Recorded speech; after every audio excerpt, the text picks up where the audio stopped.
The movie does an excellent job of creating this really harrowing gravity around the entire narrative. First with the hostile government takeover and the societal fallout from that, but also building this menacing atmosphere around the colony. It was a great decision in my book to center the plot around a young girl who is unknowingly drawn into danger by love and by following her activist boyfriend into a dangerous region in the world.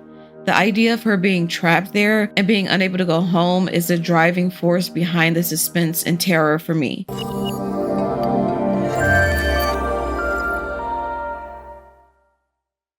So I watched this movie recently and was on the edge of my seat from minute 1 until the last. Eyes glued to the screen, growling in frustration anytime the film cut away to commercial. My heart was pounding out of my chest until the last seconds before the credits rolled. That's how intense this film was. It was called Colonia, which is short for Colonia Dignidad. Never heard of it? Well, neither have I. I was dumbfounded when I read the movie description and immediately went and dug into the real story. So join me as I quickly break down everything I've learned in my research, as well as the plot of the movie without any major spoilers.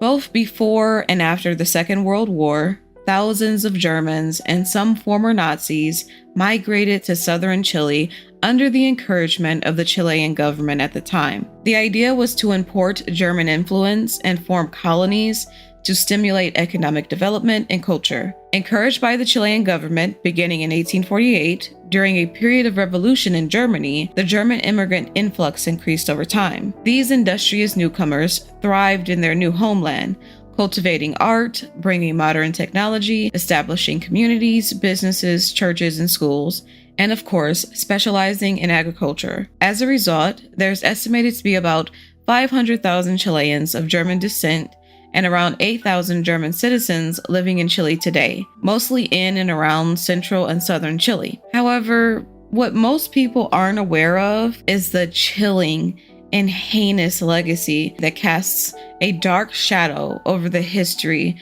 of the German-Chilean lineage, thanks to the Nazism that was also imported in a concerted effort to globalize the ideology. Before long, Nazism had spread its toxic roots throughout the German-Chilean culture and religious hierarchy, with many citizens passively supporting the movement, which is horrifying considering this was after World War II. The psychotic Nazi torture cult known as Colonia Dignidad, or Dignity Colony, was founded in 1961 as a reclusive religious sect by one Mr. Paul Schaefer, a German Christian minister who had previously served as a war medic in Germany during the Second World War. The American scholar described Mr. Schaefer as tall, lean, and of strong build, with thin gray hair and a glass eye. His manner was serious. He seldom smiled. The effects only deepened the sense of mystery that surrounded him. The secret enclave functioned under Paul Schaefer from 1961 to 2005, and it was located in Parral, which is south of Santiago. According to the American scholar, its sole connection to the outside world was a long dirt road that wound through tree farms and fields of wheat, corn, and soybeans, passed through a guarded gate, and led to the center of the property where the Germans lived in an orderly Bavarian-style village of flower gardens, water fountains, and cream-colored buildings with orange tile roofs. So it was extremely picturesque, but this gorgeous veneer was hiding something daunting. Minister Paul Schaefer studied under the strict totalitarian teachings of William Branham, who also inspired Jim Jones, and we all know how that turned out. Schaefer ended up in Chile as a fugitive from Germany after he was charged in 1959 with molesting 2 boys. Avoiding arrest, he fled Germany and later met the Chilean ambassador to Germany in the Middle East, who then invited him to Chile. Little did he know the hell he was about to unleash in southern Chile. In 1961, Colonia Dignidad began as a 4,000-acre farm outside of Parral, approved under the authority of the Chilean president at the time. After Schaefer established the farm, hundreds of his followers began migrating from Germany to Chile to settle there permanently. Colonia slowly morphed into a hyper-religious, agrarian cult that practiced Nazism and anti-communism principles, which made it a perfect solution for the rogue regime running the country at the time under the militant dictator Pinochet. Over time, the enclave was expanded to over 15,000 acres, which was self-sustaining and featured its own communication system,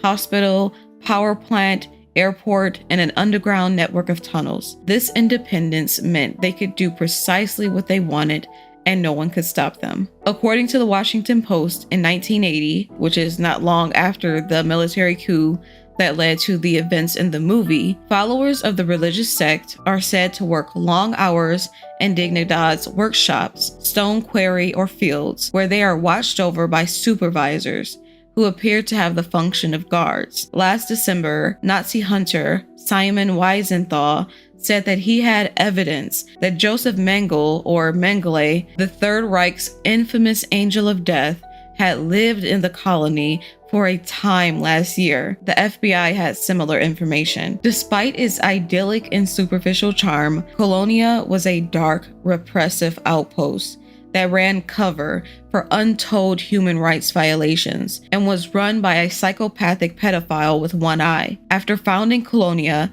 Schaefer was involved in the sexual and physical abuse, including torture with electric shock, of many young children. He worked closely with the military dictator Pinochet and the Chilean secret police, also known as DINA or DINA, smuggling and manufacturing weapons, as well as jailing, torturing, and killing political dissidents that were disappeared to this walled-off society. Schaefer also practiced the segregation of the sexes and children from their parents in this patriarchal commune, as well as the subjugation of women who were made to perform slave labor and endure public humiliations and ritual beatings. He fostered a community of restraint, obedience, and brutal discipline, even encouraging the members of the sect to spy and inform on one another. Once inside of the colony, which was guarded with armed officers, dogs, and electric fences, no one was allowed to leave, which is a different reality than what was sold to the settlers before they arrived there, who would later become hostages,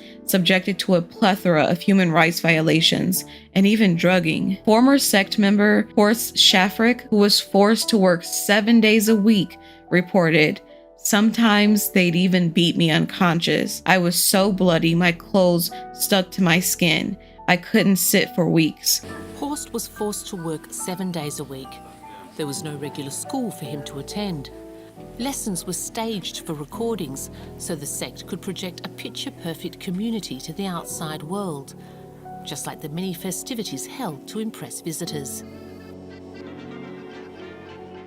My God, I suppose the tragic irony of Horst's story is that he still lives on the grounds where his torture and abuse took place, occupying a small room with his wife and children. That is how dispossessed and bereft this colony and his traumatic experiences left him. He doesn't have the means or resources to move elsewhere, even after being liberated. It's almost redolent of slaves in the southern states of the US, many of whom, after being emancipated, returned to their places of enslavement to work as sharecroppers because they had nowhere else to go and didn't know any other way of life. So in a way, despite being liberated from his Nazi imprisoners, Horst is essentially still tethered by Colonia Dignidad, even decades after its dissolvement. That's how far its evil, immortal legacy reaches. Horst and many others like him only began to be compensated by Germany for these state-sponsored atrocities in 2020 in a disgraceful and belated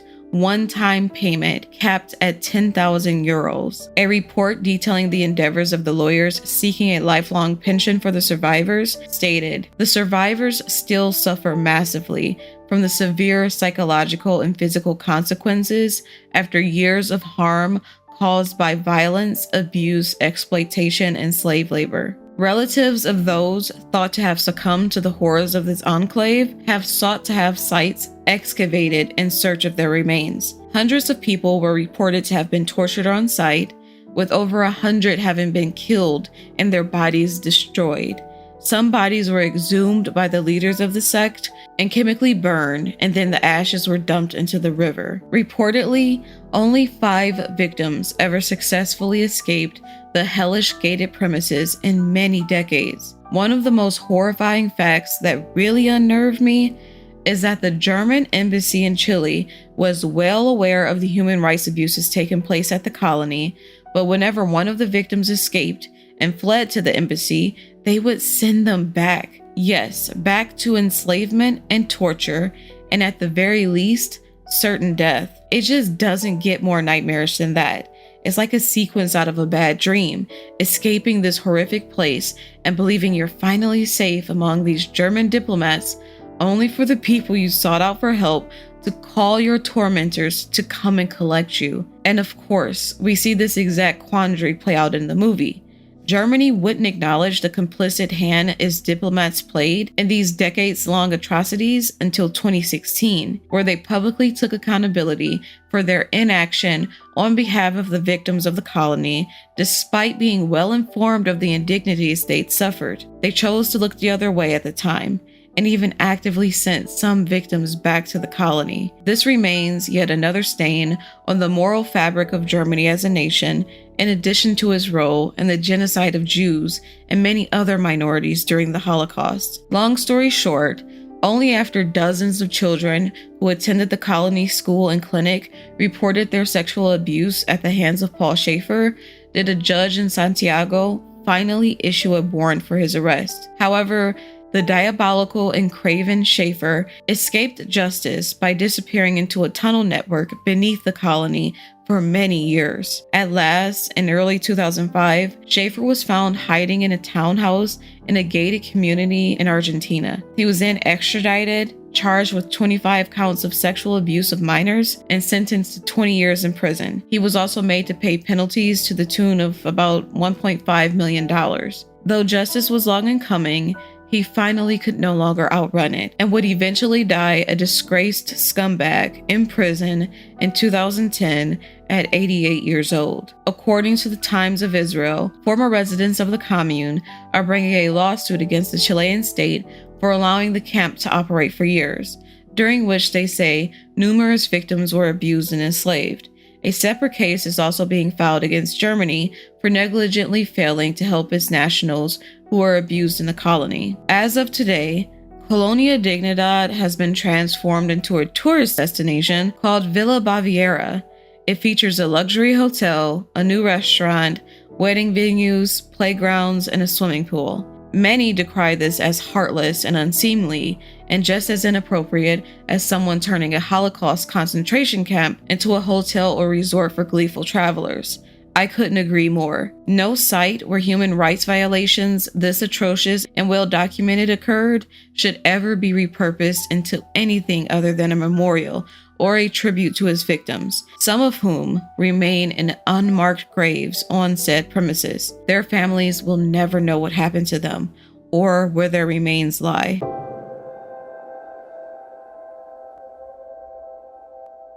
The film stars Emma Watson and Daniel Brühl as German lovers, one a stewardess, the other a political activist, who were captured by military forces in 1974 during a coup that led to Pinochet's reign of terror. Emma's character, Lena, is a strong-willed independent type who spends her few days off from work with her boyfriend, trying to convince him to come home to Germany after he's lived in Chile for a while as a political activist. However, their romantic excursion is cut short by a call Daniel receives, warning him a military coup has taken place and that the officers were currently looking for all activists who supported the president they had just overthrown. Lena and Daniel narrowly escaped the brutal roundup in the streets, but Daniel is such a staunch journalist and activist, he cannot pass idly by these human rights abuses without documenting them. He makes the decision to risk his life capturing the chaos, and this will cost him his freedom and bring about many dire consequences for them both.